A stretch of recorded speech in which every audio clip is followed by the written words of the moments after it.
Leitura do dia 21/365.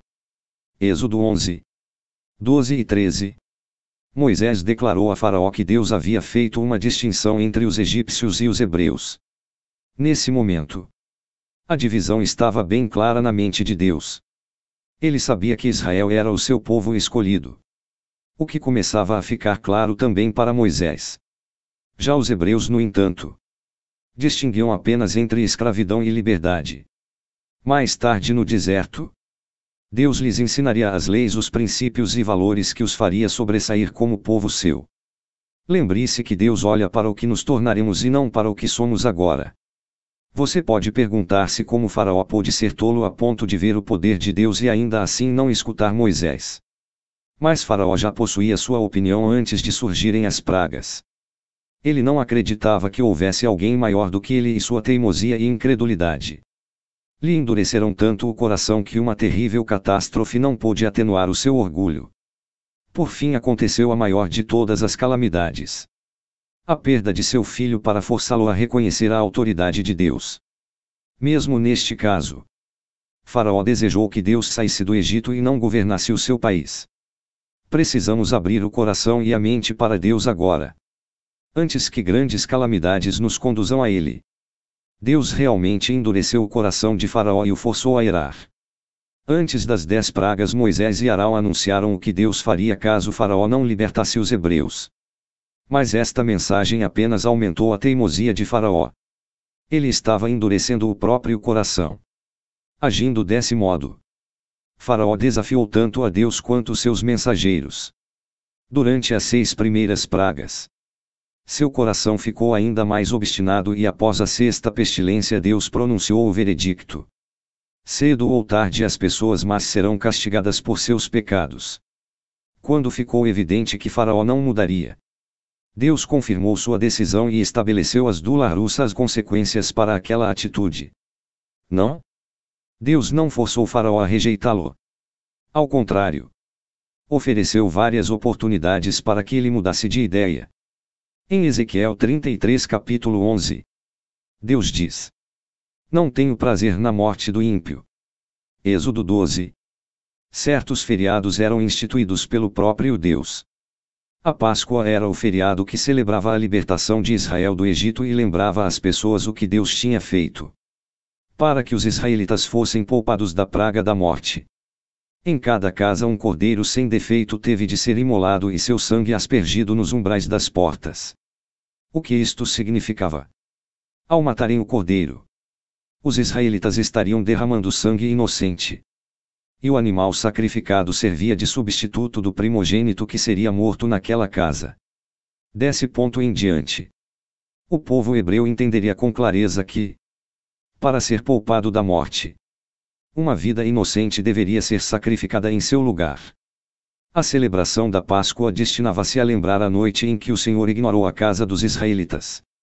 Os hebreus seguiram as instruções de Deus e aspergiram o sangue de um cordeiro no umbral de suas casas. Naquela noite, o primogênito de toda a família sem o sinal do sangue na porta foi morto.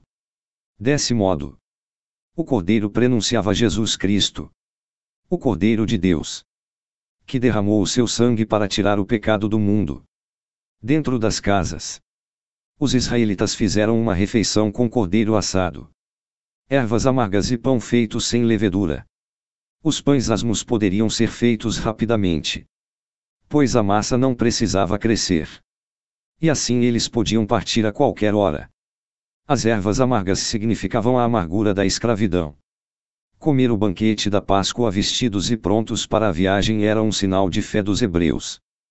Embora não estivessem ainda livres, eles precisavam estar preparados, porque Deus havia dito que os tiraria do Egito. Demonstramos nossa fé quando nos preparamos para o cumprimento das promessas de Deus, por mais improváveis que estas possam parecer. A Páscoa tornou-se uma recordação anual de como Deus libertou os hebreus do Egito. Anualmente, eles fariam uma pausa para recordar o dia em que o anjo destruidor poupou as suas casas, e agradeceriam a Deus por salvá-los da morte e libertá-los da escravidão. Os crentes também viveram o seu dia de libertação quando foram salvos da morte espiritual e da escravidão do pecado. A Santa Ceia, anualmente, foi criada para substituir a Páscoa e lembra-nos a nova vida e libertação que alcançamos em Cristo. Da próxima vez que você enfrentar lutas, lembre-se de como Deus o libertou no passado e preste atenção à promessa de uma nova vida com Ele. Todo primogênito dos egípcios havia morrido. Mas as casas israelitas foram poupadas porque o sangue do Cordeiro fora passado em seus umbrais. Então começa a história da redenção. O tema central da Bíblia. Redenção significa comprar de volta ou salvar do cativeiro pagando um preço. Uma forma de comprar um escravo era oferecer em troca um escravo equivalente ou superior. Este foi o modo que Deus escolheu para nos comprar. Ele ofereceu o seu Filho por nós.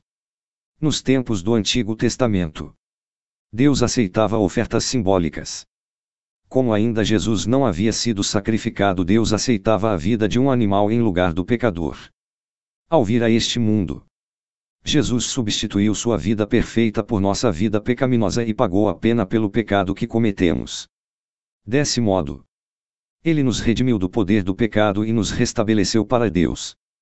O sacrifício de Jesus tornou desnecessário o sacrifício animal. Se desejamos ser livres das consequências mortais do nosso pecado, um enorme preço deve ser pago. Jesus Cristo fez isto por nós, sendo o nosso substituto na cruz.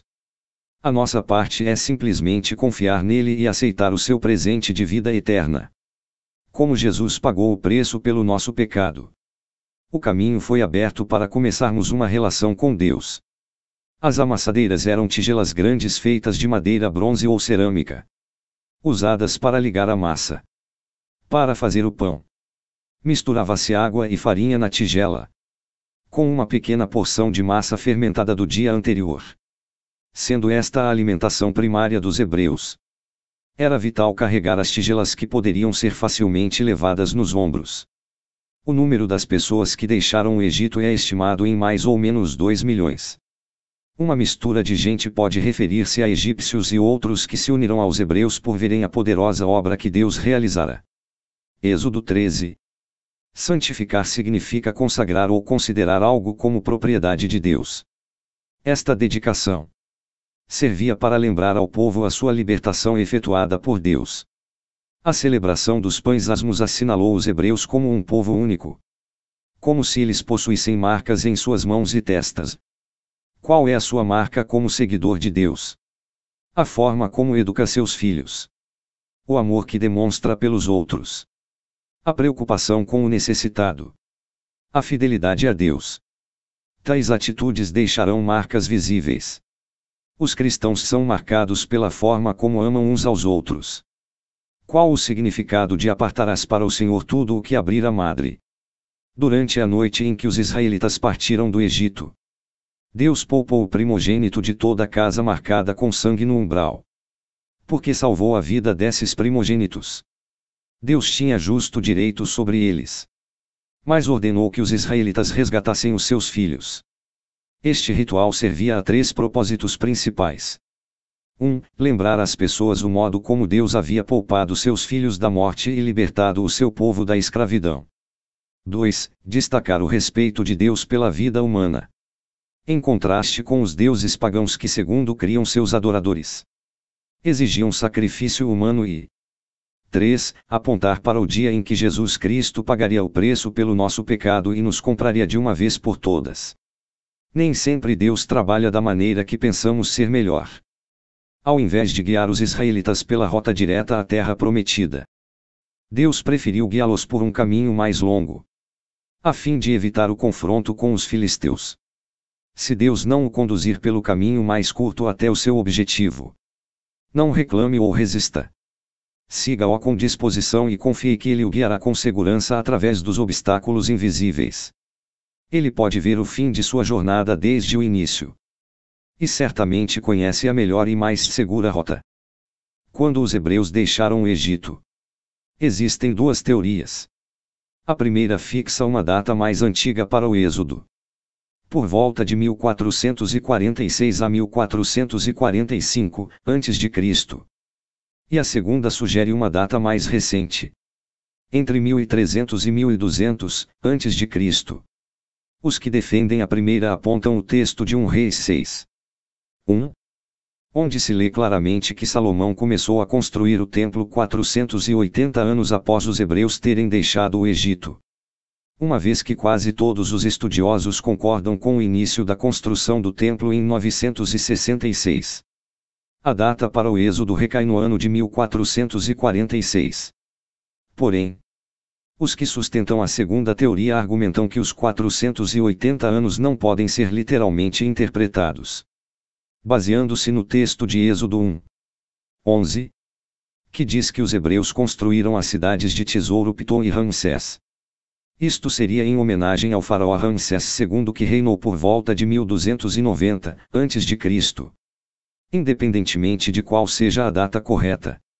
O fato é que Deus tirou os hebreus do Egito como havia prometido. E isto demonstrou o seu imensurável poder e grande amor pelo seu povo.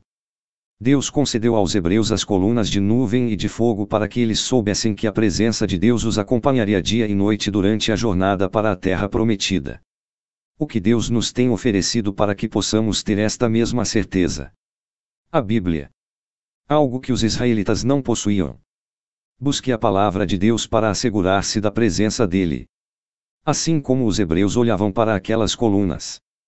Também podemos ler a palavra de Deus de dia e de noite para sabermos que ele está conosco e nos ajuda em nossa jornada.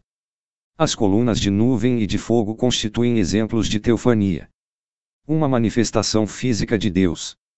Desse modo Deus iluminou o caminho de Israel e o protegeu dos inimigos. Também providenciou segurança e controlou os movimentos do seu povo, inspirando o ardente zelo que este deveria ter pelo seu Deus.